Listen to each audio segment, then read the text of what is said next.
과거는 사라지지 않습니다. 그것은 지금도 우리 곁에 조용히 서 있습니다.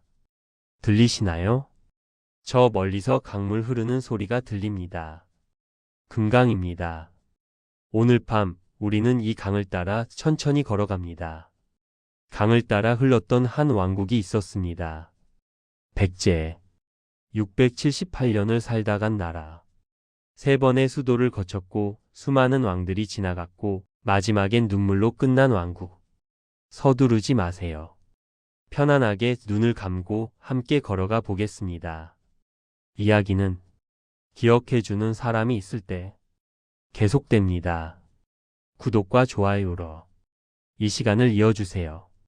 지금 우리는 금강나루에 서 있습니다. 부여의 어느 강가입니다. 강물이 천천히 흐릅니다. 넓고 깊고 조용합니다. 이 강물이 얼마나 오래 흘렀을까요? 1000년? 2000년? 아니, 그보다 훨씬 더 오래전부터 흐르고 있었겠지요. 바람이 불어옵니다. 강 건너편에서 불어오는 바람입니다. 버드나무 가지가 흔들립니다. 물결이 일렁입니다. 1400년 전에도 이런 바람이 불었을까요? 이런 물결이 일었을까요? 아마 그랬을 겁니다. 강은 변하지 않으니까요. 사람은 오고 가도, 나라는 생기고 없어져도 강은 그대로 흐르니까요. 1400년 전 이 강가에 큰 도시가 있었습니다. 사비성. 백제의 마지막 수도였습니다. 궁궐이 있었습니다. 왕이 살았고 왕비가 살았고 왕자와 공주들이 뛰어놀았습니다. 신하들이 조회를 드렸고 백성들이 장터에서 물건을 팔았습니다. 밤이면 등불이 켜졌을 겁니다. 여기저기서 저녁밥 짓는 연기가 피어올랐을 겁니다. 아이들 웃음소리가 들렸을 겁니다. 개 짖는 소리, 닭 우는 소리가 들렸을 겁니다. 지금은 그 소리들이 모두 사라졌습니다. 궁궐도 없어졌습니다. 집들도 무너졌습니다. 사람들도 모두 떠났습니다. 하지만 강은 기억합니다. 그날의 웃음소리를, 노랫소리를, 그리고 마지막 날의 울음소리를. 땅도 기억합니다. 바람도 기억합니다. 오늘 밤 우리는 그 기억을 따라가 보려 합니다. 백제 이야기. 기원전 18년에 시작해서 서기 660년에 끝난 678년의 이야기입니다. 긴 이야기입니다. 천천히 들으셔도 됩니다. 잠이 오시면 주무셔도 됩니다. 깨어 있고 싶으시면 함께 걸으셔도 좋습니다. 자, 그럼 시작해 볼까요? 첫 걸음은 한강입니다. 백제는 어떻게 시작되었을까요? 학교에서는 온조왕이 세웠다고 배웠을 겁니다. 기원전 18년, 온조가 위례성의 도읍을 정하고 백제를 건국했다고 말이죠. 틀린 말은 아닙니다. 하지만 전부는 아닙니다. 진짜 이야기는 조금 다릅니다. 좀 더 복잡하고 좀 더 재미있습니다. 백제를 진짜로 만든 사람은 여자였습니다. 소서노라는 이름의 여인이었습니다. 소서노는 누구였을까요? 부여 땅 사람이었습니다. 북쪽, 지금의 만주 지역이죠. 그곳에서 태어나 자랐습니다. 평범한 여자는 아니었습니다. 아주 부자였거든요. 어떻게 부자가 되었는지는 정확히 모릅니다. 어떤 기록에는 상인 집안 딸이었다고 하고 어떤 기록에는 큰 시족의 수장이었다고 합니다. 확실한 건 이 여인이 엄청난 재산을 가지고 있었다는 겁니다. 금, 은, 비단이 있었고 말과 소가 많았고 곡식 창고가 가득했습니다. 그리고 무엇보다 사람들이 많았습니다. 그녀를 따르는 사람들, 그녀에게 의지하는 사람들이 수백, 수천 명이었습니다. 그런 소서노가 한 남자를 만났습니다. 주몽이라는 이름의 남자였는데 이 사람도 평범하지 않았습니다. 부여왕 금화왕의 아들이라고 했으니까요. 왕자였던 겁니다. 하지만 주몽은 왕자 대접을 받지 못했습니다. 첩의 아들이었거든요. 정실 왕후의 아들들이 주몽을 싫어했습니다. 저 자는 활을 너무 잘 쏜다. 말도 잘 탄다. 사람들이 저자를 따른다. 위험하다. 제거해야 한다. 이렇게 생각했습니다. 주몽은 위험을 느꼈습니다. 여기 있다가는 죽겠구나. 도망가기로 마음먹었습니다. 그때 소선호가 나타났습니다. 어떻게 둘이 만났는지는 모릅니다. 어쩌면 소선호가 주몽의 소문을 듣고 찾아갔을 수도 있습니다. 이 사람은 범상치 않다. 언젠가 큰일을 할 사람이다. 그렇게 생각했을지도 모릅니다. 소선호가 주몽을 도왔습니다. 재산을 대주고 사람을 붙여주고 함께 떠나기로 했습니다. 둘은 결혼했습니다. 그리고 남쪽으로 내려갔습니다. 기원전 37년 가을이었다고 합니다. 주몽과 소선호 그리고 그들을 따르는 수천 명의 사람들이 부여를 떠났습니다. 남쪽으로 계속 내려갔습니다. 압록강을 건넜습니다. 어떻게 건넜을까요? 배가 없었다는데. 전설에는 이렇게 나옵니다. 주몽이 강에 대고 말했답니다. 나는 천재의 아들이다.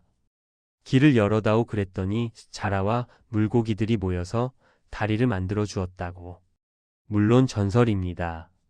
실제로는 강이 얕은 곳을 찾아서 건넜겠지요. 아니면 뗏목을 만들었거나. 어쨌든 압록강을 건넜습니다. 졸본에 도착했습니다. 거기서 나라를 세웠습니다. 고구려입니다. 소선호는 고구려 건국을 도왔습니다. 재산을 댔고 사람을 동원했고 성을 쌓는데 힘을 보탰습니다. 주몽 혼자서는 할 수 없었을 일들이었습니다. 소선호는 두 아들을 낳았습니다. 큰아들 이름은 비류, 작은아들 이름은 온조였습니다. 처음 몇 년은 좋았습니다. 고구려는 잘 자랐고 주몽은 훌륭한 왕이 되어가고 있었습니다. 소선호도 만족했습니다. 그런데 문제가 생겼습니다. 어느 날 주몽에게 손님이 찾아왔습니다. 젊은이였는데 주몽을 보자마자 무릎을 꿇었습니다. 아버지. 그 주몽이 깜짝 놀랐습니다. 그리고 기뻐했습니다. 유리야, 내가 어떻게 여길. 유리. 주몽이 부여에 두고 온 아들이었습니다. 다른 여자 예씨 부인의 아들이었습니다. 주몽이 떠날 때 어린 아이였는데 이제 장성해서 아버지를 찾아온 겁니다. 주몽은 정말 기뻤습니다. 아들을 끌어안고 울었습니다. 그리고 신하들에게 선포했습니다. 이 아이가 내 맏아들이다. 태자로 삼는다. 소선호는 어떤 기분이었을까요? 자기 아들 비류와 온조가 있습니다. 그동안 후계자는 당연히 이 아이들 중 하나라고 생각했겠지요. 그런데 갑자기 다른 아들이 나타나 태자가 된 겁니다. 억울했을 겁니다. 화도 났을 겁니다. 나는 이 사람을 위해 모든 걸 바쳤는데 재산도 주고 사람도 주고 함께 고생하면서 나라를 세웠는데 이제 와서 내 아들들을 밀어내다니. 소선호는 주몽에게 따졌을까요? 아니면 참았을까요? 기록이 없으니 모르겠습니다. 하지만 결과는 알 수 있습니다. 소선호가 떠나기로 결심한 겁니다. 기원전 18년 봄이었다고 합니다. 소선호가 짐을 꾸렸습니다. 조용히 차근차근 두 아들 비류와 온조를 불렀습니다. 우리는 여기를 떠난다. 아들들이 놀랐겠지요. 어머니 어디로 가십니까? 남쪽으로 간다. 우리만의 나라를 세울 것이다. 주몽이 말렸을까요? 가지 마시오. 내가 잘못했소 라고 했을까요? 아니면 그냥 보냈을까요? 기록이 없으니 알 수 없습니다. 하지만 소선호는 떠났습니다. 두 아들과 함께 그리고 그녀를 따르는 사람들을 이끌고 얼마나 많은 사람들이 따랐을까요? 수천 명은 되었을 겁니다. 소선호를 믿고 소선호에게 의지하는 사람들이었습니다. 남쪽으로 계속 남쪽으로 내려갔습니다. 며칠을 걸었을까요? 몇 주를 걸었을까요? 산을 넘고 강을 건너고 계속 내려갔습니다.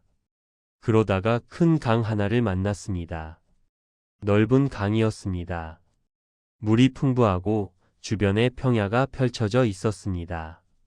강 하류 쪽을 보니 바다가 가까운 것 같았습니다. 소선호가 이곳을 보고 생각했습니다. 여기다. 여기에 나라를 세우자. 왜 하필 이곳이었을까요? 첫째, 강이 있었습니다. 강은 중요합니다. 물을 주고 고기를 주고 배를 띄울 수 있게 해줍니다.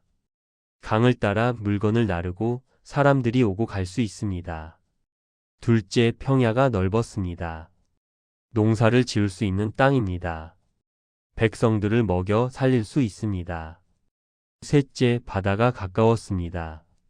강을 따라 내려가면 바다가 나옵니다. 배를 타고 중국으로 갈 수 있습니다. 교역을 할 수 있습니다. 소선호는 상인이었습니다. 장사를 아는 사람이었습니다. 이런 곳이 얼마나 좋은 곳인지 알았던 겁니다. 여기에 성을 쌓자 소선호가 명령했습니다. 사람들이 움직였습니다. 나무를 베어 집을 짓고 돌을 쌓아 성벽을 만들고 땅을 일궈 밭을 만들었습니다. 성 이름을 위례성이라고 지었습니다. 이 강은 한강이었고 위치는 지금의 서울 송파구 일대였습니다. 그런데 형제 사이에 의견이 갈렸습니다. 형 비류가 말했습니다. 아우야, 나는 다른 생각이 있다. 이곳도 좋지만 바닷가가 더 좋을 것 같다. 나는 서쪽으로 가서 바닷가에 자리 잡겠다. 동생 온조가 말했습니다. 형님, 어머니께서 이곳이 좋다고 하셨습니다. 함께 있는 게 낫지 않겠습니까? 하지만 비류는 듣지 않았습니다. 자기 생각이 확고했던 모양입니다. 나는 내 길을 가겠다. 그렇게 말하고 자기를 따르는 사람들을 이끌고 서쪽으로 갔습니다. 미추홀, 지금의 인천 쪽이었습니다. 온조는 위례성에 남았습니다. 어머니 소선호와 함께 나라 이름을 지었습니다. 백제. 백제라는 이름이 무슨 뜻일까요? 여러 설이 있습니다. 100명의 사람과 함께 건너왔다 해서 백제라는 설도 있고 백성들이 바다를 건너왔다 해서 백제라는 설도 있습니다. 확실한 건 없습니다. 하지만 이름이 중요한 건 아니지요. 중요한 건 나라가 시작되었다는 겁니다. 기원전 18년 백제가 탄생했습니다. 그런데 서쪽으로 간 비류는 어떻게 되었을까요? 미추홀은 좋은 곳이 아니었습니다. 바닷가라 땅이 짰습니다. 습기가 많았습니다. 농사가 잘 안 되었습니다. 물도 좋지 않았습니다. 비류가 고생했습니다.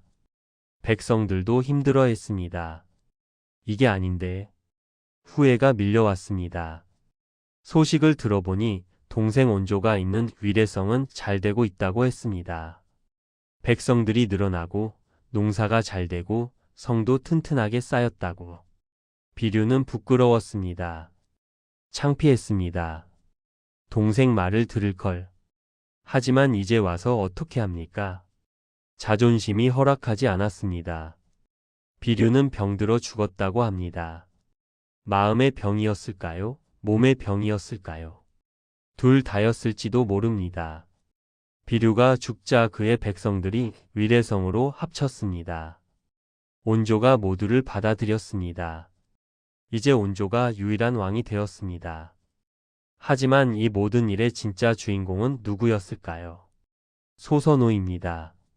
재산을 댄 사람도 소선호, 사람들을 이끈 사람도 소선호, 이곳을 선택한 사람도 소선호였습니다. 온조왕은 효자였습니다. 어머니 소선호를 극진히 모셨습니다.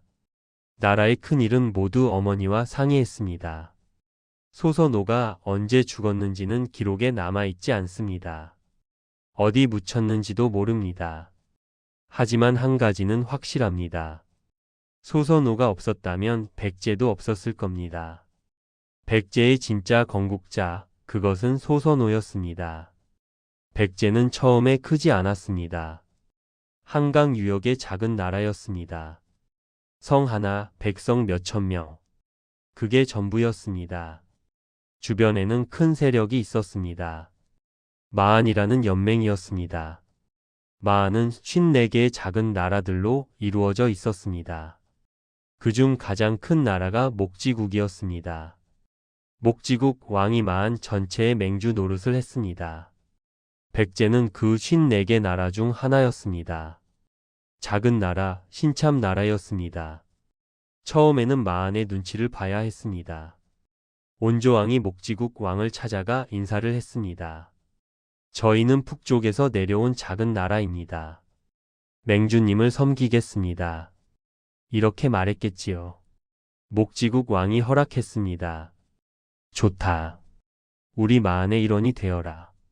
하지만 조공은 바쳐야 한다. 백제는 그렇게 했습니다.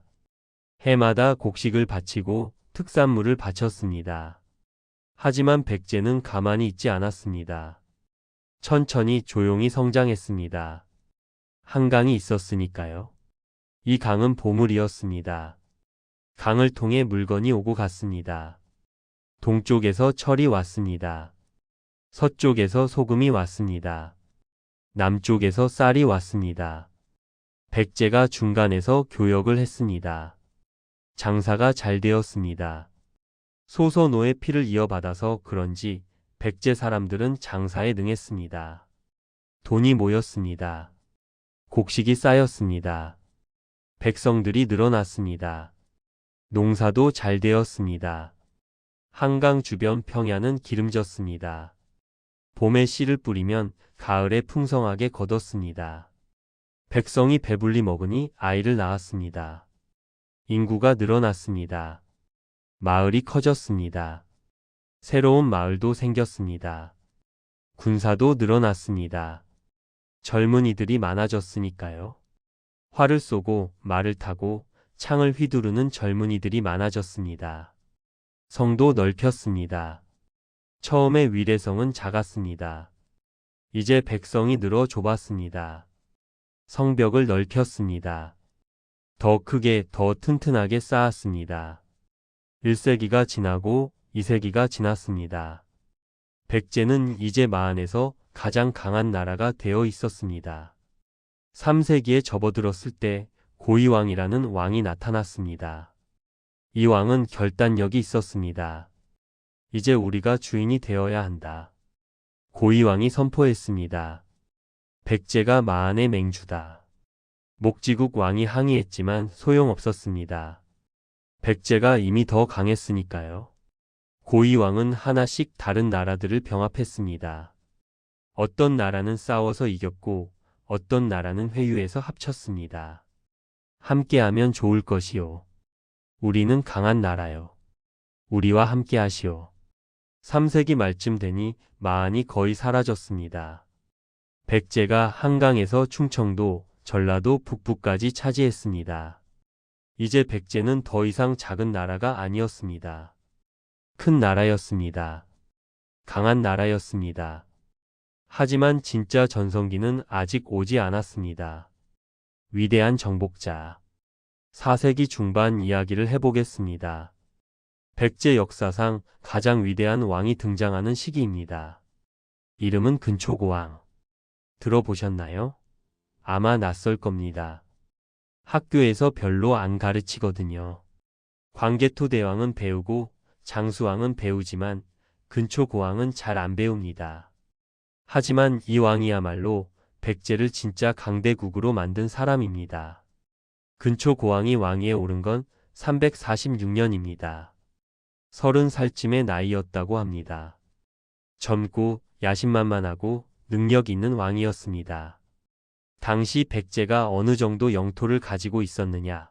한강 유역은 물론이고 충청도, 전라도 일부까지 차지하고 있었습니다. 이미 꽤 큰 나라였습니다. 하지만 근초고왕은 만족하지 않았습니다. 이것으로는 부족하다. 더 넓혀야 한다. 먼저 남쪽을 봤습니다. 전라도 남부에는 아직 마한의 작은 나라들이 남아 있었습니다. 그리고 경상도 서쪽에는 가야의 나라들이 있었습니다. 근초고왕이 군대를 보냈습니다. 남쪽으로 백제군이 내려갔습니다. 산을 넘고 강을 건너고 계속 내려갔습니다. 마안에 남은 나라들이 항복했습니다. 어떤 곳은 싸워서 이겼고 어떤 곳은 싸우지도 않고 항복했습니다. 백제군이 너무 강했으니까요. 가야의 작은 나라들도 일부 백제 영향권에 들어왔습니다. 완전히 정복한 건 아니지만 조공을 바치고 백제 말을 듣겠다고 약속했습니다. 몇 년 사이에 백제 영토가 2배로 늘어났습니다. 이제 백제는 한반도 서쪽과 남쪽 대부분을 차지하게 되었습니다. 거의 절반이었습니다. 근초 고왕이 신하들에게 말했습니다. 이제 우리는 강대국이다. 더 이상 누구에게도 밀리지 않는다. 하지만 북쪽에는 여전히 큰 산이 있었습니다. 고구려였습니다. 고구려는 당시 고구건왕이 다스리고 있었습니다. 강한 나라였습니다. 영토도 넓었고 군사도 많았고 왕도 용맹했습니다. 보통이라면 고구려를 건드리지 않았을 겁니다. 위험하니까요. 괜히 건드렸다가 큰 화를 당할 수 있으니까요. 하지만 근초 고왕은 두려워하지 않았습니다. 371년 가을입니다. 근초 고왕이 큰 결심을 했습니다. 고구려를 치겠다. 신하들이 놀랐습니다. 전하, 고구려는 강합니다. 위험합니다. 하지만 근초 고왕은 이미 계획을 세워놓고 있었습니다. 고구려가 북쪽 변방에서 선비족과 싸우고 있다. 지금이 기회다. 백제군이 북쪽으로 올라갔습니다. 평양성을 향해서. 고구려 고구건왕이 소식을 듣고 깜짝 놀랐습니다. 백제가 감히? 급히 군대를 모았습니다.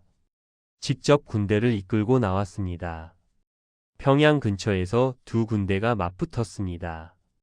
치열한 싸움이 벌어졌습니다. 백제군도 강했지만 고구려군도 만만치 않았습니다.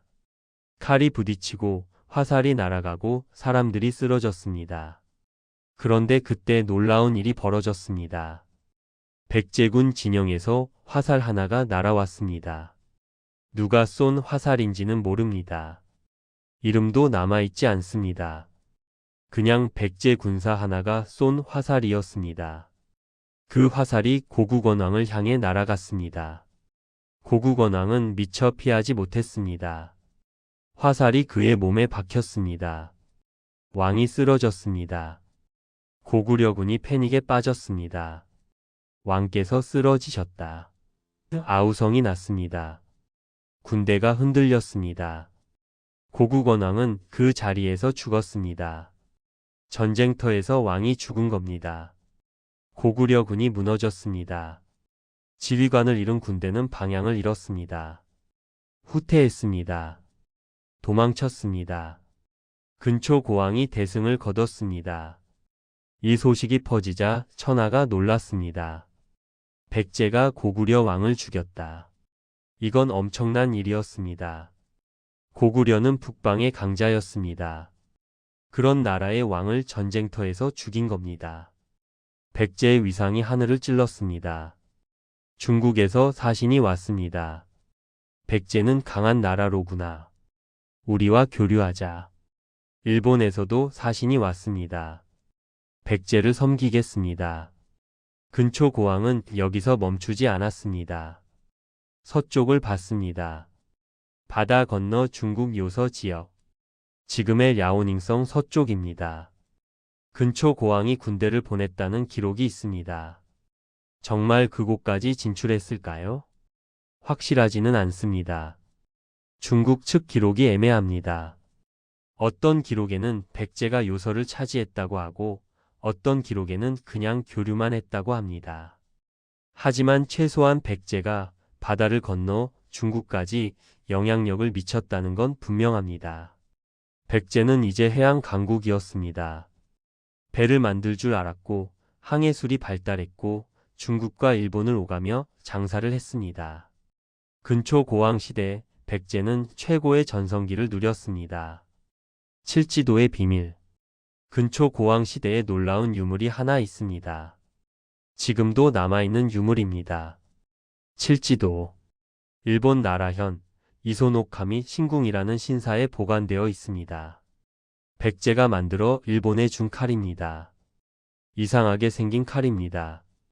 긴 칼날이 있는데 양쪽으로 가지가 나왔습니다. 한쪽에 3개, 다른 쪽에 3개, 도합 6개의 가지.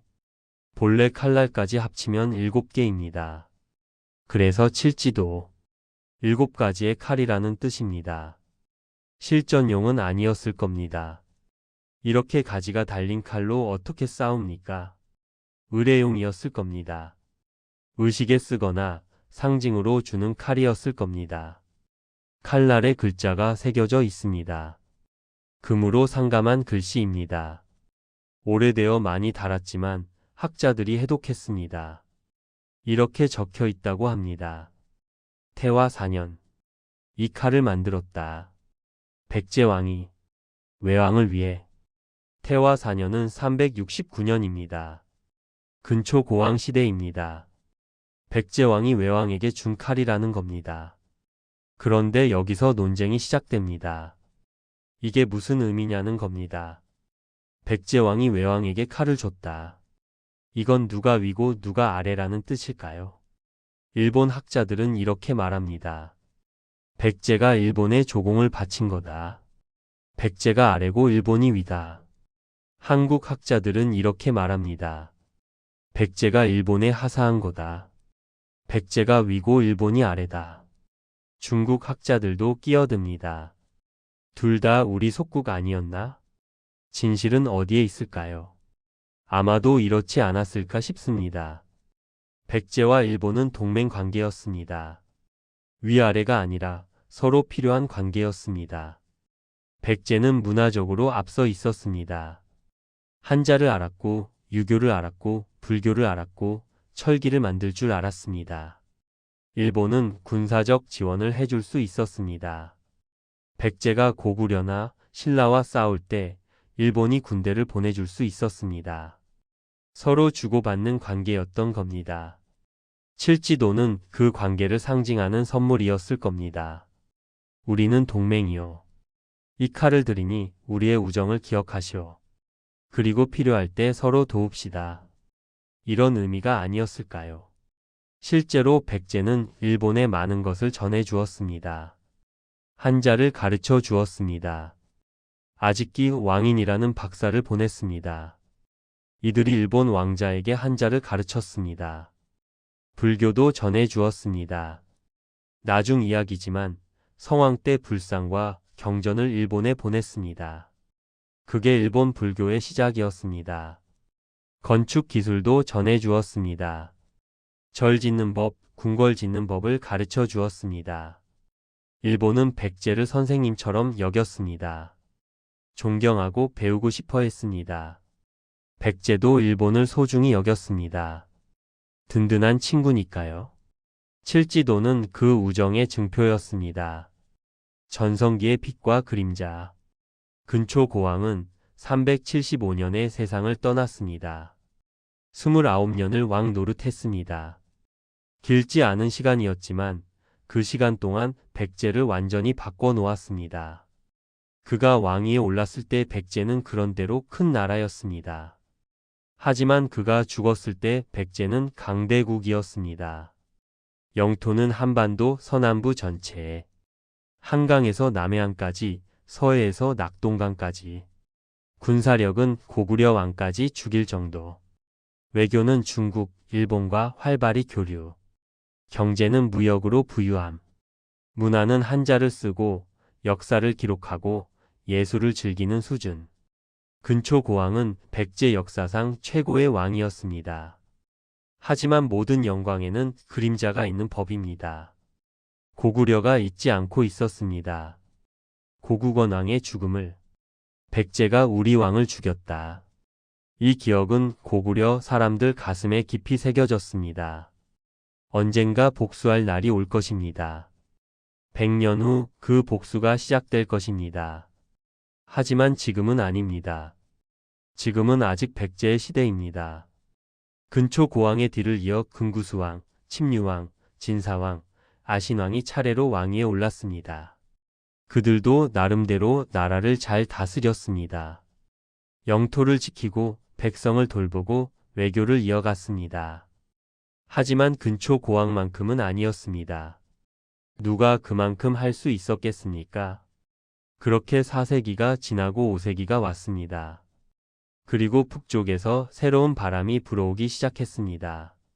고구려의 한 왕이 등장했습니다. 18살의 젊은 왕. 이름은 광개토 대왕. 이 왕이 백제의 운명을 바꿔놓을 것입니다. 광개토 대왕의 그림자. 4세기 말 이야기입니다. 391년 고구려의 새 왕이 즉위했습니다. 광개토 대왕. 18살이었습니다. 젊었습니다. 하지만 범상치 않았습니다. 즉위하자마자 전쟁을 시작했습니다. 북쪽으로 숙신을 쳤습니다. 동쪽으로 동부여를 멸망시켰습니다. 서쪽으로 요동을 장악했습니다. 이기고 또 이기고 계속 이겼습니다. 고구려가 커졌습니다. 영토가 넓어졌습니다. 군사가 많아졌습니다. 그리고 광개토 대왕이 남쪽을 봤습니다. 백제. 광개토 대왕은 잊지 않고 있었습니다. 고국원 왕의 죽음을. 증조 할아버지가 백제 화살에 맞아 죽은 일을 복수해야 한다. 396년 가을입니다. 광개토 대왕이 군대를 이끌고 남하했습니다. 백제를 향해서. 당시 백제 왕은 아신 왕이었습니다. 근초 고왕의 증손자였습니다. 용맹한 왕이었습니다. 아신 왕이 소식을 듣고 군대를 모았습니다. 고구려가 쳐들어온다. 막아야 한다. 백제군이 북상했습니다. 고구려군을 맞아 싸웠습니다. 하지만 고구려군은 너무 강했습니다. 첫 번째 전투에서 졌습니다. 백제군이 밀렸습니다. 두 번째 전투에서도 졌습니다. 세 번째, 네 번째. 계속 졌습니다. 고구려군이 남쪽으로 내려왔습니다. 성들이 함락되었습니다. 한 성, 두 성, 10성. 계속 무너졌습니다. 광개토 대왕릉비에는 이렇게 적혀 있습니다. 58성을 빼앗고 700촌을 차지했다. 58개의 성입니다. 700개의 마을입니다. 엄청난 피해였습니다. 고구려군이 한성 바로 코앞까지 왔습니다. 도성이 포위될 판이었습니다. 아신왕이 절망했습니다. 이러다가는 나라가 망한다. 신하들이 모였습니다. 어찌하오리까? 의논했지만 방법이 없었습니다. 싸워서는 못 이깁니다. 도망갈 곳도 없습니다. 한 신하가 말했습니다. 전하, 항복하십시오. 목숨이라도 살려야 합니다. 아신왕이 고개를 떨어뜨렸습니다. 왕이 직접 광개토 대왕 진영으로 갔습니다. 무릎을 꿇었습니다. 제 잘못입니다. 용서하십시오. 다시는 고구려를 거역하지 않겠습니다. 광개토 대왕이 내려다 보았습니다. 무릎 꿇은 백제 왕을. 맹세하시오. 맹세하겠습니다. 왕자를 인질로 보내시오. 보내겠습니다. 아신왕의 동생이 고구려로 끌려갔습니다. 인질이 된 겁니다. 땅을 내놓으시오. 내놓겠습니다. 한강 북쪽 땅을 떼어 주었습니다. 지금의 경기 북부 강원도 일부였습니다. 귀한 땅이었습니다. 조공을 바치시오. 바치겠습니다. 해마다 곡식을 배를 철을 바치기로 약속했습니다. 광개토 대왕이 만족했습니다. 좋소. 목숨은 살려주겠소. 고구려군이 돌아갔습니다. 아신왕이 한성으로 돌아왔습니다. 궁궐로 들어가서 왕좌에 앉았습니다. 하지만 그게 무슨 소용이었습니까? 왕이라는 이름만 남았을 뿐 실상은 고구려의 신하나 다름없었습니다. 백제의 굴욕이었습니다. 근초 고왕 때 가장 넓었던 영토. 이제 많이 줄어들었습니다. 한강도 반만 남았습니다. 더 큰 문제는 자존심이었습니다. 백제는 고구려의 속국이다. 사람들이 그렇게 말했습니다. 중국도 그렇게 받고 일본도 그렇게 받습니다. 아신왕은 분했습니다. 밤마다 잠을 이루지 못했습니다. 언젠가 복수하리라. 반드시. 하지만 할 수 없었습니다. 힘이 없었으니까요. 아신왕은 복수를 꿈꾸며 죽었습니다. 405년의 일입니다. 그의 아들 전지왕이 즉위했습니다. 전지왕도 복수를 꿈꿨습니다. 하지만 그도 이루지 못하고 죽었습니다. 구이신왕, 비유왕, 계로왕. 왕들이 바뀌었습니다. 하지만 백제는 여전히 고구려의 그림자 아래 있었습니다. 고구려는 더욱 강해졌습니다. 광개토 대왕이 죽고 장수왕이 즉위했습니다. 79년을 다스린 그 위대한 왕. 백제는 숨죽이며 지냈습니다. 그렇게 반세기가 흘렀습니다. 계로왕의 계획. 5세기 중반입니다. 백제왕은 계로왕이었습니다. 455년에 즉위했으니 20년 넘게 왕 노릇을 하고 있었습니다. 계로왕은 답답했습니다. 언제까지 이렇게 살아야 하는가? 우리 선조 근초 고왕은 고구려 왕을 죽이지 않았는가? 그런데 우리는 왜 이 모양인가? 계로왕이 계획을 세웠습니다. 중국 북위에 사신을 보냈습니다. 몰래 조용히. 북위는 중국 북쪽을 차지한 강한 나라였습니다. 유목민 선비족이 세운 나라였는데 중국을 통일하려는 야심이 있었습니다. 백제 사신이 북위 황제를 만났습니다. 폐하 고구려를 함께 칩시다. 폐하께서는 북쪽에서 저희는 남쪽에서 협공합시다. 그러면 고구려를 무너뜨릴 수 있습니다. 북위 황제가 관심을 보였습니다. 흥미롭군. 생각해 보겠소. 백제 사신이 돌아왔습니다. 계로왕이 기뻐했습니다. 잘했다. 이제 고구려를 무너뜨릴 수 있다.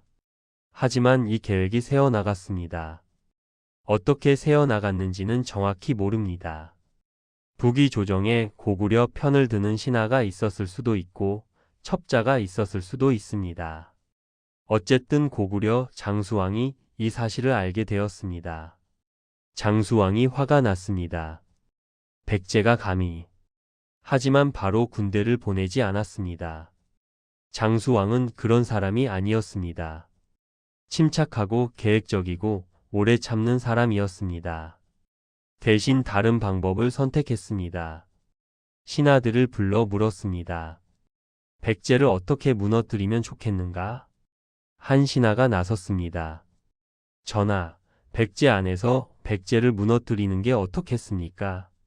무슨 뜻인가? 사람을 보내십시오. 백제 왕을 현혹하는 겁니다. 백제 스스로 무너지게 만드는 겁니다. 장수왕이 고개를 끄덕였습니다. 누구를 보내면 좋겠는가? 승려가 좋겠습니다. 승려라면 의심받지 않을 것입니다. 그렇게 해서 선택된 사람이 도림이라는 승려였습니다. 도림의 계략. 도림이 어떤 사람이었는지는 자세히 알 수 없습니다. 기록이 많지 않으니까요. 하지만 분명한 건 아주 똑똑한 사람이었다는 겁니다. 말도 잘했고 머리도 좋았고 사람 마음을 읽는 재주가 있었습니다. 간첩으로는 완벽한 인재였습니다. 도림이 백제로 갔습니다. 한성에 도착했습니다. 절에 머물면서 불경을 공부하는 척했습니다. 고구려에서 왔습니다. 백제의 불교가 훌륭하다고 들었습니다. 배우러 왔습니다. 승려가 공부하러 오는 건 흔한 일이었습니다. 아무도 의심하지 않았습니다. 도림은 천천히 이름을 알렸습니다. 불경에 밝았습니다. 질문하면 막힘없이 대답했습니다. 바둑도 잘 뒀습니다. 이야기도 재밌게 했습니다. 사람들이 도림을 좋아하기 시작했습니다. 저 고구려 승려 참 훌륭하더라. 소문이 퍼졌습니다. 그 소문이 궁궐까지 들어갔습니다. 계로왕이 도림을 불렀습니다. 내가 도림이라는 승려인가? 바둑을 잘 둔다던데 한번 두어보자. 둘이 바둑을 뒀습니다. 도림은 적당히 이기고 적당히 졌습니다. 너무 잘 이기면 왕의 기분이 상하고 너무 못하면 실망하니까요. 절묘하게 조절했습니다. 계로왕이 기분 좋아했습니다. 그대는 바둑도 잘 두는구나. 또 오너라. 도림이 자주 궁궐에 드나들기 시작했습니다. 바둑도 두고 술도 마시고 세상 이야기도 나눴습니다. 왕과 승려가 친구처럼 지냈습니다. 몇 달이 지났습니다. 도림이 왕의 신임을 얻었습니다. 이제 때가 왔다고 판단했습니다. 어느 날 바둑을 두다가 도림이 슬쩍 말을 꺼냈습니다. 아주 자연스럽게. 전하, 한성이 참 좋은 곳이긴 합니다만. 응? 조금 좁지 않습니까? 계로왕이 주변을 둘러봤습니다. 글쎄 좁긴 하지. 궁궐도 그리 크지 않고 성벽도 낡았습니다. 그래 좀 낡긴 했어. 도림이 계속했습니다. 이래서야 어떻게 고구려와 겨룰 수 있겠습니까? 이 말이 계로왕의 가슴을 찔렀습니다. 고구려. 늘 신경 쓰이던 그 이름. 도림이 덧붙였습니다. 큰 궁궐을 지으십시오. 높은 성을 쌓으십시오.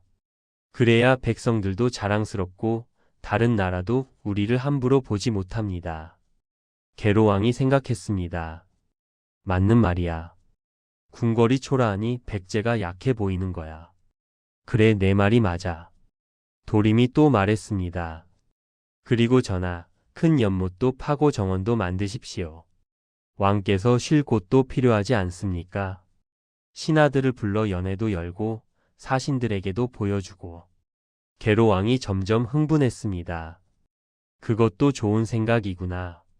저 멀리서 봐도 저것이 백제 왕궁이구나 알 수 있을 만큼 크고 화려하게 지으십시오. 계로왕의 눈이 빛났습니다. 그래 그렇게 하자. 그렇게 시작된 겁니다. 다음 날부터 공사가 시작되었습니다. 궁궐 짓기, 성 쌓기, 연못 파기, 정원 만들기. 큰 공사였습니다. 백성들을 동원했습니다. 수천 명, 수만 명. 나무를 베러 산으로 보내고 돌을 캐러 강으로 보냈습니다. 흙을 파고 나르고 쌓았습니다. 처음에는 백성들도 좋아했습니다. 우리 왕께서 큰 일을 하시는구나. 한성이 커지겠구나. 하지만 1년이 지나도 공사는 끝나지 않았습니다. 2년이 지나도 계속되었습니다. 도림이 계속 새로운 아이디어를 냈으니까요. 전하, 여기에 누각을 하나 더 세우면 어떻겠습니까? 좋지. 저기 연못을 조금 더 크게 파면 좋겠습니다. 그래, 그렇게 하자. 이 정원에 진귀한 나무들을 더 심으십시오. 알았어. 끝이 없었습니다. 백성들이 지쳐갔습니다. 농사 지를 시간이 없었습니다. 젊은이들은 모두 공사판에 끌려갔습니다. 늙은이와 여자들만 남아서 밭을 돌봐야 했습니다. 수확이 줄어들었습니다. 먹을 게 부족해졌습니다. 국고도 비기 시작했습니다. 나무를 사고 돌을 사고 장인들에게 품삯을 주고 일꾼들을 먹이는데 돈이 얼마나 들었겠습니까? 곡간의 곡식이 줄어들었습니다. 창고의 비단이 바닥났습니다. 금과 은도 녹여서 장식에 썼습니다. 신하들이 걱정했습니다. 전하, 이제 그만하십시오. 나라가 거덜납니다. 조금만 더 참으시지요. 백성들이 지쳐 있습니다. 하지만 계로왕은 듣지 않았습니다. 아직 끝나지 않았다. 조금만 더 하면 된다. 도림이 부추겼으니까요. 거의 다 되었습니다. 조금만 더 하시면 천하에 둘도 없는 궁궐이 될 것입니다. 3년, 4년. 공사는 계속되었습니다. 백제가 병들어갔습니다. 나라 전체가 공사판 같았습니다. 백성들은 불만으로 가득했고 국고는 텅 비었고 군사들도 훈련할 겨를이 없었습니다. 무기도 제대로 정비하지 못했습니다. 바로 그때였습니다. 어느 날 도림이 사라졌습니다. 궁궐에 나오지 않았습니다. 절에도 없었습니다. 아무리 찾아도 보이지 않았습니다. 사람들이 수소문했습니다. 도림 스님 어디 갔소? 아무도 몰랐습니다. 그냥 바람처럼 사라져 버렸습니다. 도림은 고구려로 돌아갔습니다. 장수왕을 만났습니다. 무릎을 꿇고 아뢰었습니다. 전하, 때가 무르익었습니다. 백제는 이제 빈집이나 다름없습니다. 백성은 지쳐있고 국고는 비었고 군대는 약해졌습니다. 장수왕이 만족스럽게 웃었습니다. 수고했다. 그대는 칼 한 번 쓰지 않고 백제를 무너뜨렸구나. 그리고 신하들에게 명령했습니다. 군대를 준비하라. 백제를 칠 것이다. 한성의 마지막 날 475년 가을이었습니다. 장수왕이 3만 대군을 이끌고 남하했습니다. 백제를 향해서 소식이 한성에 도착했습니다. 고구려군이 쳐들어옵니다. 계로왕이 깜짝 놀랐습니다. 급히 신하들을 불렀습니다. 군대를 모아라. 하지만 군사들이 흩어져 있었습니다. 공사장에 여기저기에 급히 모으려 했지만 쉽지 않았습니다. 무기도 문제였습니다. 제대로 정비된 게 없었습니다. 칼은 녹슬었고 화살은 부족했고 갑옷도 낡았습니다. 곡식도 부족했습니다. 군사들을 먹일 양식이 없었습니다. 계로왕이 후회했습니다. 내가 뭘 한 거지. 도림의 말만 듣고. 하지만 이제 와서 후회해봐야 소용없었습니다. 고구려군이 빠르게 남하했습니다. 성들을 차례로 점령했습니다. 막을 수가 없었습니다. 9월 고구려군이 한성을 포위했습니다. 큰 성, 높은 성벽. 그렇게 몇 년을 들여 쌓았던 그 성이 이제 계로왕을 가두는 감옥이 되었습니다. 고구려군이 공격했습니다. 성벽을 기어오르고 문을 부수려 했습니다. 백제군이 막았습니다. 돌을 굴리고 화살을 쏘고 기름을 끓여 부었습니다. 하루, 이틀, 사흘 버텼습니다. 하지만 일주일을 넘기지 못했습니다. 성 안에 먹을 게 없었습니다. 국고가 비어 있었으니까요. 백성들도 굶주리고 있었습니다. 군사들도 지쳐 있었습니다. 몇 년간 공사에 시달렸으니까요. 싸울 기운이 없었습니다. 백성들이 웅성거렸습니다. 이게 다 왕 때문이다. 쓸데없는 궁궐이나 짓고. 성 안이 흔들렸습니다. 계로왕이 알았습니다. 더 이상은 안 되겠구나. 신하들과 의논했습니다. 전하, 이대로는 안 됩니다. 항복하시든지 도망가시든지 해야 합니다. 항복은 안 된다. 차라리 도망가겠다. 계로왕이 결단을 내렸습니다. 밤에 몰래 성을 빠져나가기로 한 겁니다. 달이 없는 어두운 밤을 택했습니다. 신하 몇 명만 데리고 변장을 하고 남문으로 빠져나왔습니다. 동쪽으로 도망쳤습니다. 산을 타고 어둠을 틈타서. 하지만 고구려군이 눈치챘습니다. 왕이 도망친다. 추격대가 뒤쫓았습니다. 계로왕 일행이 필사적으로 도망쳤습니다. 숨을 헐떡이며 넘어지고 일어서며 아차산 근처까지 왔습니다. 조금만 더 가면, 조금만 더. 하지만 따라잡혔습니다. 고구려 군사들이 계로왕을 에워쌌습니다. 움직이지 마라. 계로왕이 주저앉았습니다. 더 이상 도망갈 곳이 없었습니다. 왕이 포로가 되었습니다. 왕이 도망치다 붙잡힌 겁니다. 고구려군이 계로왕을 끌고 장수왕 앞으로 갔습니다. 장수왕이 계로왕을 내려다 보았습니다. 옷은 찢어지고 얼굴은 흑투성이고 숨을 헐떡이는 계로왕. 당당했던 왕의 모습은 어디에도 없었습니다. 장수왕이 천천히 말했습니다. 그대가 백제 왕인가? 계로왕이 고개를 들지 못했습니다. 그대의 선조 근초 고왕이 우리 고국원왕을 죽였소. 우리는 그것을 잊지 않았소. 계로왕이 떨면서 말했습니다. 용서하소서. 제가 잘못했습니다. 장수왕이 고개를 저었습니다. 늦었소. 장수왕이 신하에게 눈짓했습니다. 계로왕은 거기서 죽임을 당했습니다. 백제왕이 적국 땅에서 포로로 비참하게 죽은 겁니다. 한성으로 돌아온 고구려군이 성문을 열었습니다. 저항은 거의 없었습니다. 왕이 죽었다는 소식에 백성들도 군사들도 기가 꺾였으니까요. 한성이 함락되었습니다. 493년 동안 백제의 수도였던 그곳, 소선호가 처음 털을 잡았던 그곳, 근초 고왕이 영광을 누렸던 그곳, 그 한성이 불탔습니다.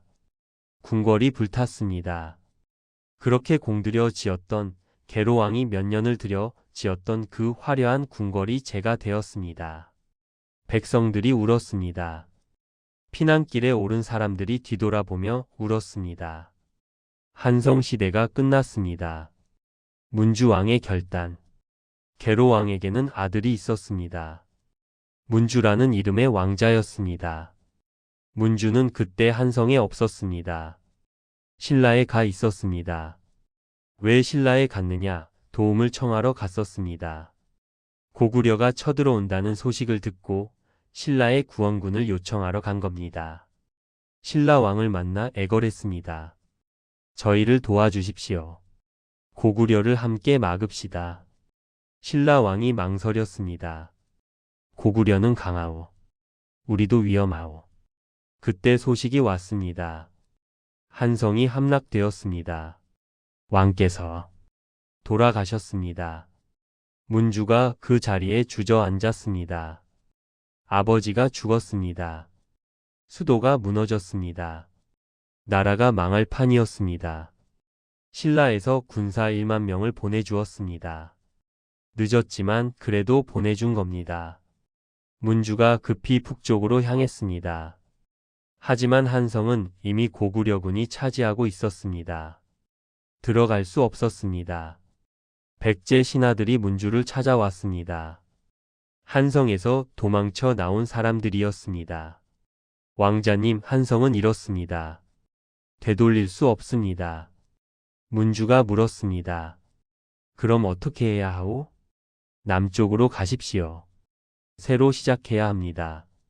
문주는 울었습니다. 하지만 울고만 있을 수는 없었습니다. 남은 사람들을 모았습니다. 신하들, 백성들, 군사들, 한성을 빠져나온 사람들이 모여들었습니다. 우리는 살아야 합니다. 백제는 끝나지 않았습니다. 남쪽으로 내려갔습니다. 금강이 흐르는 곳까지. 웅진 지금의 공주입니다. 문주가 말했습니다. 여기다. 여기서 다시 시작한다. 475년 가을 문주가 왕위에 올랐습니다. 웅진에서 백제의 두 번째 수도 웅진시대가 시작된 순간이었습니다. 혼란의 시기. 하지만 웅진은 한성이 아니었습니다. 작았습니다. 한성의 절반도 안 되었습니다. 산으로 둘러싸인 작은 분지였습니다. 궁궐도 없었습니다. 급히 지은 초라한 건물이 전부였습니다. 백성들도 적었습니다. 한성 백성 대부분은 고구려에 붙잡히거나 흩어졌으니까요. 귀족들이 불만을 품었습니다. 이게 뭡니까? 우리가 이런 곳에 살아야 합니까? 한성을 되찾아야 합니다. 문주왕이 말했습니다. 한성은 지금 되찾을 수 없소. 고구려가 너무 강하오. 우리는 먼저 힘을 길러야 하오. 하지만 귀족들은 듣지 않았습니다. 특히 한성에서 권력을 누리던 귀족들은 문주왕을 원망했습니다. 왕자가 한성을 지키지 못해서 이 모양이 되었다고 생각했습니다. 477년 문주왕이 즉위한 지 겨우 2년 만에 일이 터졌습니다. 해구라는 귀족이 반란을 일으켰습니다. 문주왕을 죽였습니다. 왕이 신하에게 죽은 겁니다. 문주왕의 어린 아들이 왕위에 올랐습니다. 삼근왕입니다. 13살이었습니다. 하지만 삼근왕도 오래 가지 못했습니다. 3년 만에 병으로 죽었습니다. 동성왕이 즉위했습니다. 이 왕은 좀 오래 버텼습니다. 23년을 다스렸으니까요. 하지만 귀족들과의 갈등은 계속되었습니다. 왕권이 약했습니다. 귀족들이 힘이 셌습니다. 백제가 흔들렸습니다. 밖에서는 고구려가 압박했고 안에서는 귀족들이 싸웠습니다. 백제가 쇠퇴하고 있었습니다. 근초 고왕의 영광은 이제 먼 옛날 이야기 같았습니다. 무령왕 백제를 일으키다. 501년 새로운 왕이 즉위했습니다. 무령왕. 이 왕은 특별했습니다. 어떻게 특별했느냐? 일본에서 태어났습니다. 믿기지 않으시죠? 하지만 사실입니다. 삼국사기에 기록되어 있습니다. 무령왕의 아버지 동성왕이 아직 왕자였을 때 일본에 사신으로 갔었습니다. 왕비도 함께 갔습니다. 임신 중이었는데 갑자기 해산할 때가 된 겁니다. 배 안에서 아이를 낳았습니다. 그게 무령왕이었습니다. 그래서 무령왕의 다른 이름이 사마입니다. 섬에서 태어난 왕이라는 뜻입니다. 일본에서 자라다가 나중에 백제로 왔습니다. 그리고 왕이 되었습니다. 무령왕은 강한 왕이었습니다. 즉위하자마자 귀족들을 정리했습니다. 반대하는 귀족은 가차없이 제거했습니다. 나를 따르든지 아니면 떠나든지 둘 중 하나다. 왕권을 강화했습니다. 더 이상 귀족들 눈치를 보지 않았습니다. 지방 세력도 정리했습니다. 중앙에서 관리를 보내 다스리게 했습니다. 경제를 일으켰습니다. 농사를 장려하고 무역을 활발히 하고 세금을 제대로 걷었습니다. 22년간 안정적으로 나라를 다스렸습니다. 백제가 다시 일어서기 시작했습니다. 한성의 영광까지는 아니어도 최소한 나라 꼴이 갖춰졌습니다. 무령왕은 523년에 세상을 떠났습니다. 62세였습니다. 무령왕릉의 발견. 무령왕이 묻힌 무덤, 무령왕릉은 특별합니다. 1971년에 발견되었습니다.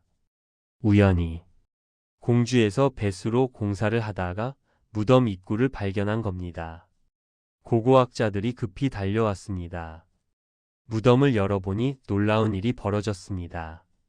도굴이 안 되어 있었습니다. 백제 왕릉 중에서, 아니 삼국시대 왕릉 중에서 도굴 안 된 무덤은 무령왕릉이 유일합니다. 1450년 동안 아무도 건드리지 않았던 겁니다. 무덤 안에는 보물이 가득했습니다. 금관, 금귀걸이, 은팔찌, 금동신발, 화려한 유물들이 쏟아져 나왔습니다. 가장 중요한 건 지석이었습니다. 돌에 새긴 글씨, 영동 대장군 백제 사마왕, 무령왕의 이름과 죽은 날짜가 적혀 있었습니다. 왕비의 지석도 있었습니다. 덕분에 우리는 무령왕이 언제 태어나고 언제 죽었는지 정확히 알 수 있게 되었습니다. 유물들을 보면 백제의 수준을 알 수 있습니다. 금 세공 기술이 뛰어났습니다. 섬세하고 아름다웠습니다. 중국 남조 문화의 영향도 보입니다. 백제가 중국과 활발히 교류했다는 증거입니다. 일본과의 관계도 특별했습니다. 무령왕이 일본에서 태어났으니까요. 무령왕릉은 백제의 국제성을 보여줍니다. 백제는 중국과 교류하고 일본과 교류하고 바다를 누비던 나라였습니다. 작은 나라가 아니었습니다. 문화 강국이었습니다. 성왕의 야망. 무령왕의 아들 성왕이 즉위한 건 523년입니다. 성왕은 꿈이 있었습니다. 백제를 다시 일으켜 세우리라.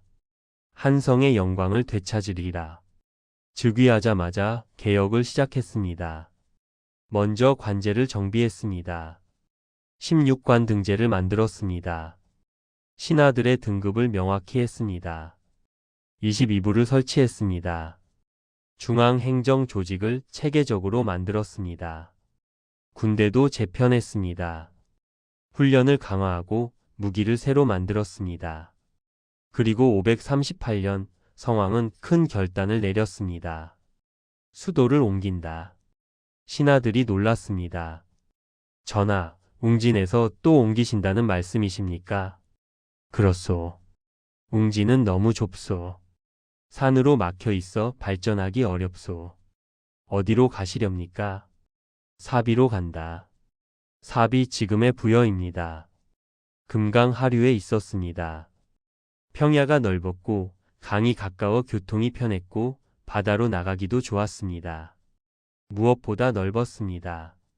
새로운 도시를 만들 공간이 충분했습니다. 성왕이 사비로 천도했습니다. 새로운 궁궐을 지었습니다. 넓은 도로를 만들었습니다. 계획적으로 도시를 건설했습니다. 남쪽에 왕궁, 북쪽에 관청, 동쪽에 사찰, 서쪽에 시장. 질서정연하게 배치했습니다. 국호도 바꾸려 했습니다. 남부여로. 왜 남부여냐? 백제의 시조 소선호와 온조가 부여에서 왔으니까요. 부여의 정통을 잇는다는 의미였습니다. 실제로 국호를 바꿨는지는 확실하지 않습니다. 기록이 애매합니다. 하지만 최소한 그런 생각을 했다는 건 확실합니다. 성왕은 야심만만했습니다. 백제를 다시 강대국으로 만들겠다. 그리고 북쪽을 봤습니다. 한강 유역. 한강을 되찾으려 하다. 한강 유역은 백제의 옛 땅이었습니다.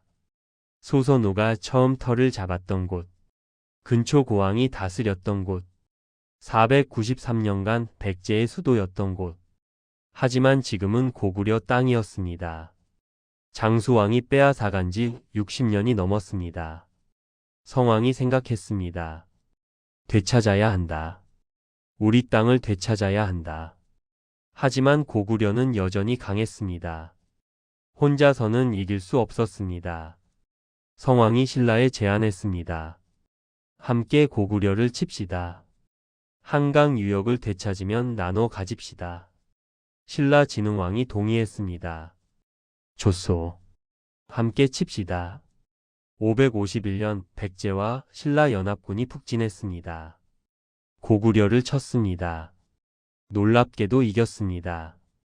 한강 유역을 되찾았습니다. 백제가 한강 하류를, 신라가 한강 상류를 차지했습니다. 성왕이 기뻤습니다. 드디어 우리 땅을 되찾았다. 옛 궁궐터를 찾아갔습니다. 폐허가 되어 있었지만 그래도 감격스러웠습니다. 여기가 우리 선조들이 살았던 곳이구나. 하지만 기쁨은 오래가지 않았습니다. 신라의 배신. 553년 엄청난 일이 벌어졌습니다. 신라가 배신한 겁니다. 신라 진흥왕이 갑자기 한강 하류까지 차지해버렸습니다. 백제가 되찾은 땅까지 빼앗은 겁니다. 성왕이 분노했습니다. 이게 무슨 짓이냐? 우리가 함께 싸워 되찾았는데 신라가 다 차지한다는 게 말이 되느냐? 신라에 항의했습니다. 하지만 신라는 대답하지 않았습니다. 이미 차지한 땅을 돌려줄 생각이 없었습니다. 성왕이 이를 갈았습니다. 신라는 배신자다. 용서할 수 없다. 554년 7월 성왕이 결심했습니다. 신라를 치겠다. 신하들이 말렸습니다. 전하, 신중하십시오. 신라도 만만치 않습니다. 하지만 성왕은 듣지 않았습니다. 분노가 판단을 흐렸습니다. 나는 직접 간다. 왕이 직접 군대를 이끌고 나섰습니다. 관산성의 비극. 관산성, 지금의 충북 옥천 근처입니다. 성왕이 군대를 이끌고 그곳까지 왔습니다. 하지만 큰 실수를 했습니다. 병력을 나눈 겁니다. 대군은 다른 곳으로 보내고 성왕은 소수 정예만 데리고 관산성으로 갔습니다. 빨리 진격하려는 계획이었습니다. 하지만 신라가 알았습니다. 신라 장군 김무력이 복병을 숨겨 놓았습니다. 성왕이 오는 길목에 성왕의 군대가 지나갔습니다. 갑자기 사방에서 신라군이 쏟아져 나왔습니다. 매복이다. 백제군이 당황했습니다. 수가 적었습니다. 포위당했습니다. 필사적으로 싸웠습니다. 하지만 중과 부적이었습니다. 성왕이 말 위에서 외쳤습니다. 나는 백제 왕이다. 물러서지 마라. 하지만 신라군이 몰려들었습니다. 성왕이 말에서 떨어졌습니다. 신라 군사들이 에워쌌습니다. 신라군 고간이라는 사람이 성왕을 알아봤습니다. 저 사람이 백제 왕이다. 성왕이 포로가 되었습니다. 왕이 전쟁터에서 포로로 잡힌 겁니다. 계로왕에 이어 또다시 신라군이 성왕을 죽였습니다. 그 자리에서 백제의 왕이 적국 땅에서 비참하게 죽었습니다. 소식이 사비로 전해졌습니다. 왕께서 전사하셨습니다. 백성들이 울었습니다. 신하들이 통곡했습니다. 성왕의 아들 위덕왕이 즉위했습니다. 아버지의 복수를 다짐했습니다. 하지만 한강은 돌아오지 않았습니다. 신라가 차지한 한강 유역, 그것은 영원히 신라 땅이 되었습니다. 백제의 옛 땅, 소선호가 나라를 세웠던 그곳은 다시는 백제로 돌아오지 못했습니다. 사비의 평화. 성왕이 죽은 후에도 사비는 계속되었습니다. 위덕왕, 해왕, 법왕, 무왕. 왕들이 바뀌었습니다. 그들은 신라와 계속 싸웠습니다. 복수하려 했습니다. 하지만 결정적인 승리는 없었습니다. 그렇게 한 세기가 흘렀습니다. 사비는 아름다운 도시로 자랐습니다. 미륵사가 세워졌습니다. 무왕이 지은 거대한 절이었습니다. 동양에서 가장 큰 탑이 그곳에 있었습니다. 정림사도 있었습니다. 5층 석탑이 우뚝 섰습니다. 궁남지라는 연못도 만들어졌습니다. 왕이 배를 띄우고 놀던 곳이었습니다. 문화가 꽃폈습니다. 예술이 발전했습니다. 백제 사람들은 미의식이 뛰어났습니다. 금동 대양로를 만들었습니다. 섬세하고 화려한 걸작이었습니다. 서산 마애부를 조각했습니다. 부드러운 미소를 띤 부처님. 백제의 미소라고 불리는 그 얼굴. 일본에 많은 것을 전해주었습니다. 불교를 한자를 건축술을 예술을. 백제는 문화 강국이었습니다. 하지만 정치는 흔들리고 있었습니다. 641년 의자왕이 즉위했습니다. 의자왕 마지막 왕. 의자왕은 처음에 좋은 왕이었습니다. 효자였습니다. 아버지 무왕을 극진히 모셨습니다. 해동 증자라고 불렸습니다. 중국 증자처럼 효성이 지극하다는 뜻이었습니다. 즉위 초반에는 유능했습니다. 신라를 공격해서 이겼습니다. 40여 성을 빼앗았습니다. 642년에는 신라의 중요한 성인 대야성을 함락시켰습니다. 대야성 성주가 김춘추의 사위였습니다. 성이 함락되면서 김춘추의 딸이 죽었습니다. 김춘추가 분노했습니다. 백제를 용서하지 않겠다. 이것이 백제에게는 화근이 되었습니다. 의자왕은 중반부터 달라졌습니다. 신하들 말을 듣지 않았습니다. 충신을 멀리하고 간신을 가까이 했습니다. 정사에 소홀해졌습니다. 연애를 즐기고 향락에 빠졌다고 합니다. 삼천궁녀라는 전설이 여기서 나왔습니다. 의자왕이 3,000명의 궁녀를 거느리고 놀았다는 이야기. 하지만 이건 과장입니다. 3,000명의 궁녀? 그럴 리가 없습니다. 실제로는 몇십 명이었을 겁니다. 나중에 이야기가 부풀려진 겁니다. 그래도 의자왕이 정치를 소홀히 한 건 사실인 것 같습니다. 충신성충이 간언했습니다. 전하, 신라와 당나라가 손을 잡았습니다. 위험합니다. 대비하셔야 합니다. 하지만 의자왕이 듣지 않았습니다. 오히려 성충을 감옥에 가뒀습니다. 성충이 옥중에서 죽으며 유언을 남겼습니다. 당나라 군대가 바다로 올 것입니다. 기벌포를 막으십시오. 하지만 의자왕은 이 유언도 무시했습니다. 660년이 다가오고 있었습니다. 백제의 마지막 해가 나당연합군 660년 초 당나라 황궁 신라 사신 김춘추 후에 태종 무열왕과 당 고종을 만났습니다. 폐하 백제를 함께 칩시다. 김춘추는 준비가 되어 있었습니다. 대야성에서 딸을 잃은 후 복수를 준비해 왔습니다. 당 고종이 동의했습니다. 좋다. 백제를 치자. 나당연합이 성립되었습니다. 당나라는 소정방 장군에게 13만 대군을 주었습니다. 신라는 김유신 장군에게 5만 군사를 맡겼습니다. 660년 6월 당나라 수군이 출발했습니다. 배를 타고 바다를 건넜습니다. 7월 당군이 기벌포에 상륙했습니다. 성충이 경고했던 바로 그곳이었습니다. 기벌포를 막으십시오라고 했던. 하지만 백제군은 없었습니다. 당군이 손쉽게 상륙했습니다. 내륙으로 진격했습니다. 같은 시각 신라군이 북쪽에서 남하했습니다. 백제를 남북으로 협공하는 겁니다. 의자왕이 뒤늦게 알았습니다. 당군이 상륙했다고? 급히 군대를 모았습니다. 하지만 준비가 안 되어 있었습니다. 신하들에게 물었습니다. 누가 맞겠는가? 계백의 결단. 한 장군이 나섰습니다. 계백. 의자왕이 물었습니다. 신라군을 막을 수 있겠는가? 계백이 대답했습니다. 해보겠습니다. 의자왕이 군사를 주었습니다. 5,000명. 5,000명으로 5만 명을 막으라는 겁니다. 계백은 알았습니다. 이건 죽으러 가는 길이라는 걸. 돌아오지 못한다는 걸. 7월 9일 계백이 집으로 돌아왔습니다. 아내가 물었습니다.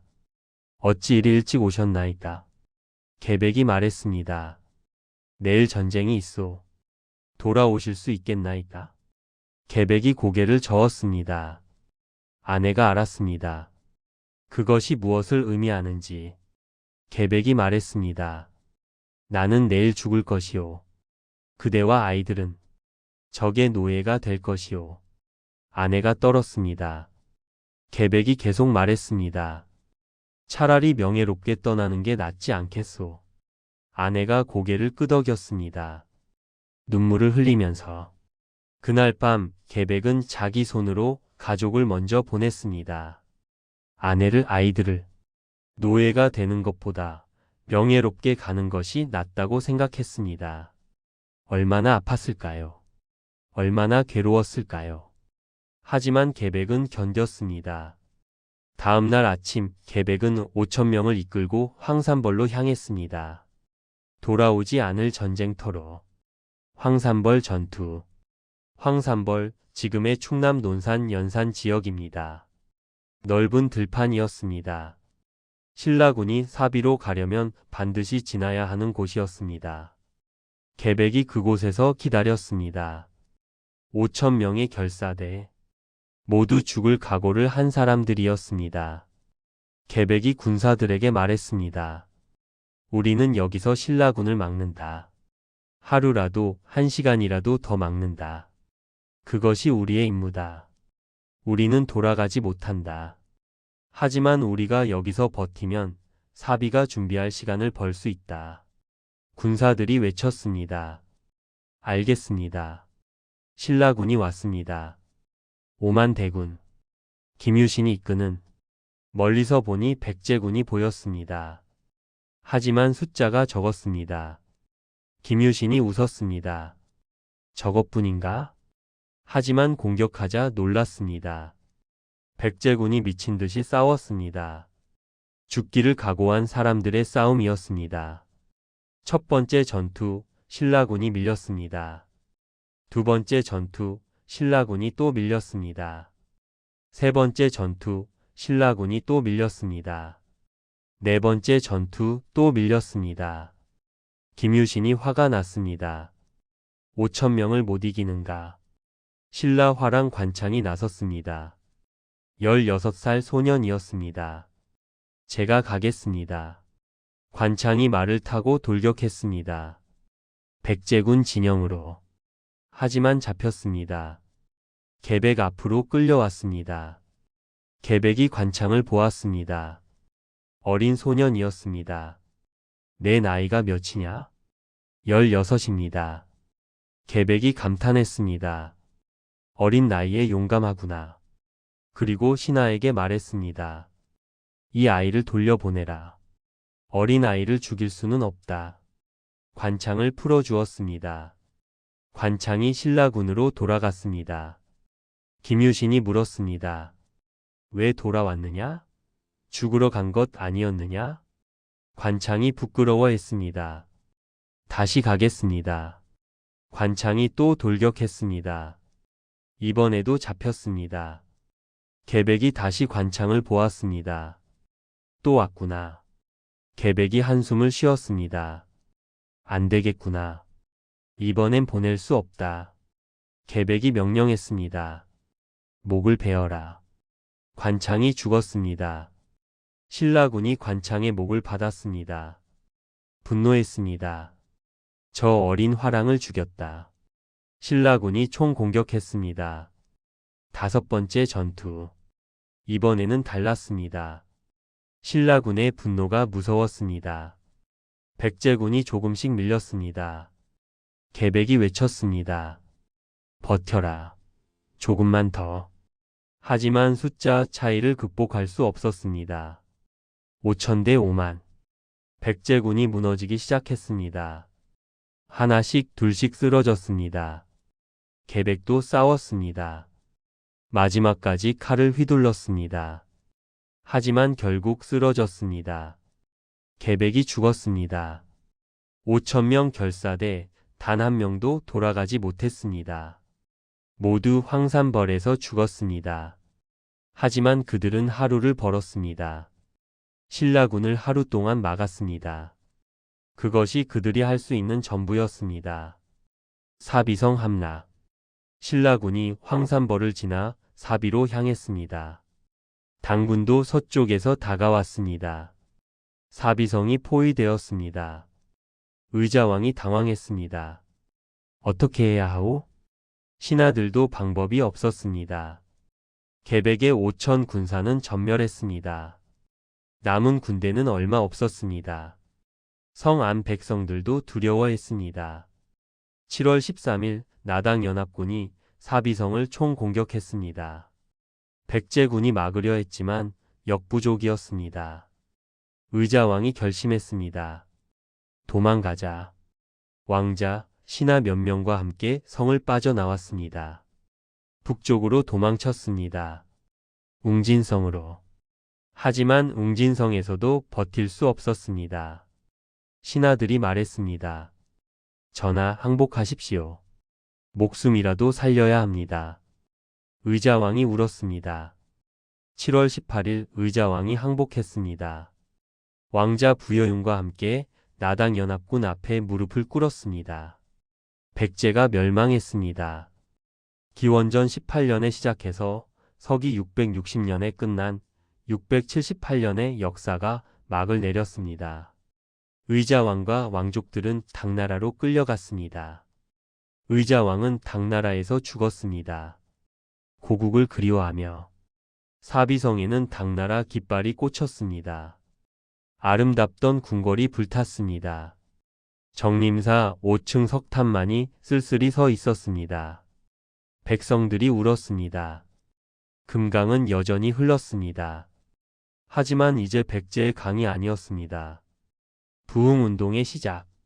하지만 백제는 완전히 끝나지 않았습니다. 백제를 포기하지 않는 사람들이 있었습니다. 곳곳에서 부흥군이 일어났습니다. 복신이라는 승려가 일어났습니다. 도침이라는 장군이 군대를 모았습니다. 백제는 아직 끝나지 않았다. 그들은 주류성과 임존성을 거점으로 삼았습니다. 백제 유민들이 모여들었습니다. 수만 명이 모였습니다. 다시 싸우자. 백제를 되찾자. 부흥군은 당나라 군대와 싸웠습니다. 이기기도 하고 지기도 했습니다. 하지만 포기하지 않았습니다. 흑치상지라는 장군도 일어났습니다. 남쪽에서 군대를 이끌었습니다. 부흥군이 필요한 건 왕이었습니다. 상징이었습니다. 복신과 도침이 일본에 사신을 보냈습니다. 왕자를 보내주십시오. 일본에는 백제 왕자가 있었습니다. 부여풍이라는 왕자였습니다. 의자왕의 아들이었습니다. 일본의 인질로 가 있었습니다. 일본이 부여풍을 백제로 보냈습니다.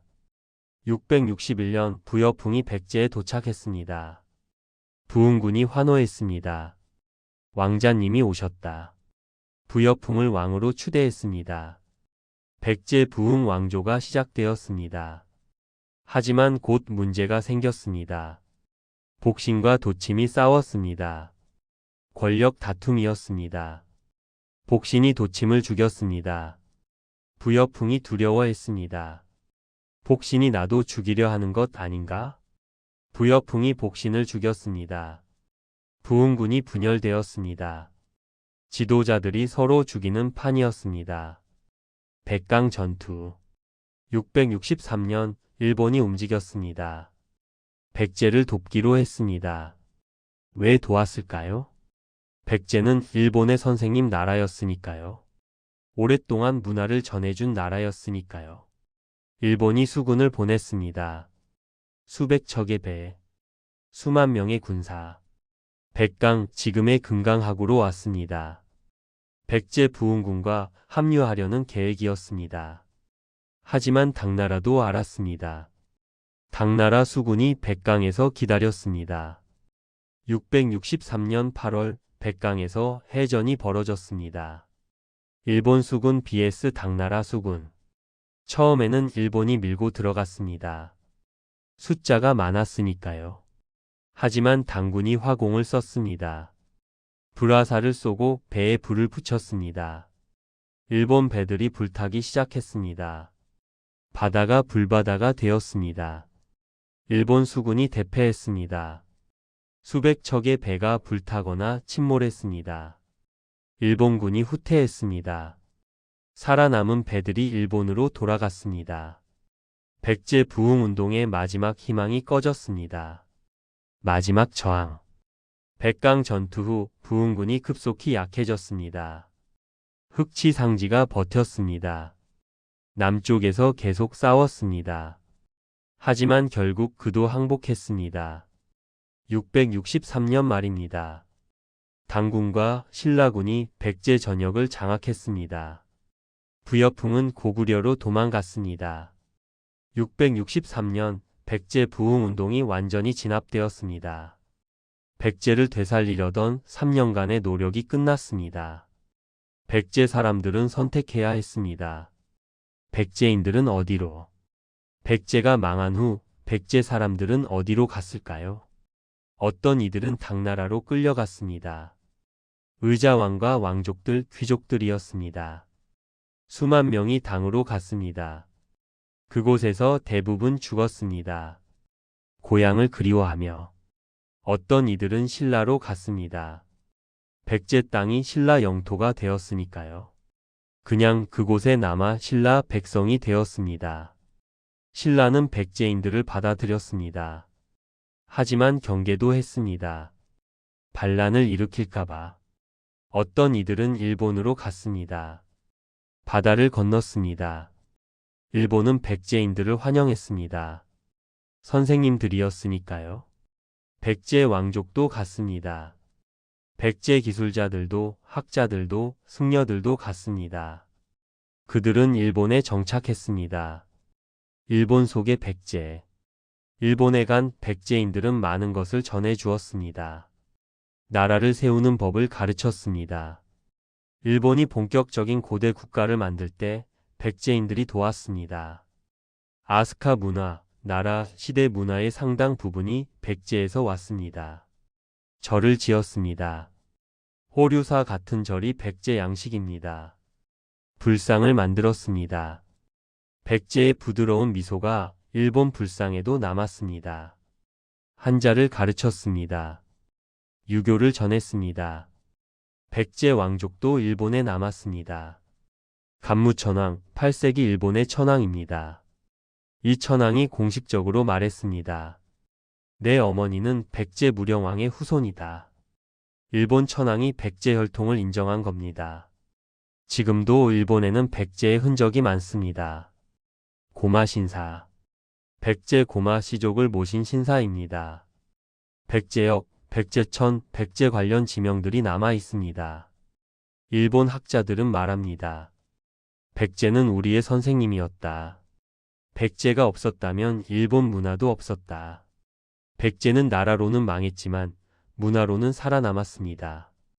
일본에서, 그리고 신라에서, 그리고 훗날 고려에서. 유적 속의 백제. 지금 공주에 가면 무령왕릉이 있습니다. 1971년에 발견된 도굴 안 된 유일한 백제 왕릉. 그 안에서 나온 금관, 금귀걸이, 은팔찌들을 보면 백제가 얼마나 세련된 나라였는지 알 수 있습니다. 부여에 가면 정림사지 5층 석탑이 서 있습니다.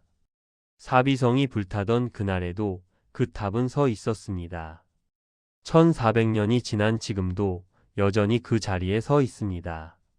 탑 옆면에는 당나라가 새긴 글씨가 있습니다. 대당평 백제국비명.